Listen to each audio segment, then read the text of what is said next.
Okay, now let's make this a tiny bit more advanced. I want this plate to be able to go both forward and backwards.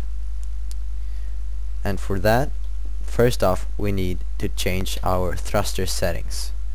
So go back to thruster and let's edit the settings here. These can be the same, and the force multiplier 50 is still good, but our force minimum has to be -50. Okay, and bidirectional has to be checked. I'll explain these settings later. Now just click our thruster again and it will be updated. Now I'll spawn another button and a add chip, and I will explain what's happening to you later. So the value on in the button will have to be -1. Let's spawn it.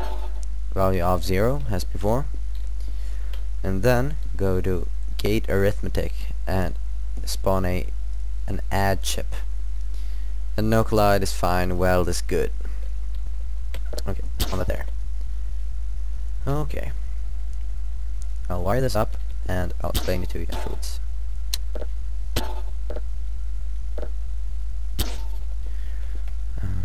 And the thruster goes to the add chip. Now what's happening is that this add chip has the inputs of our buttons.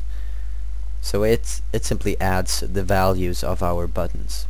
Currently we're not pressing any button, so both buttons output the value 0. So 0 plus 0 equals 0. And 0 is sent to the thruster, and 0 is multiplied by 50. 50 times 0 is 0, and thus the plate doesn't move. However, if I push this button, it outputs the value 1. So the add chip will get the inputs of 1 plus 0. And then 1 is multiplied by 50 and the plate goes forward.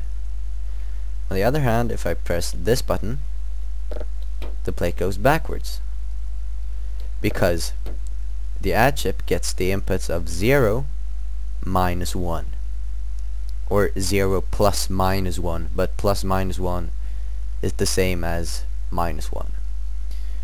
So the add chip sends -1 to the thruster, and -1 is multiplied by 50, and the force becomes -50, and the plate goes backwards.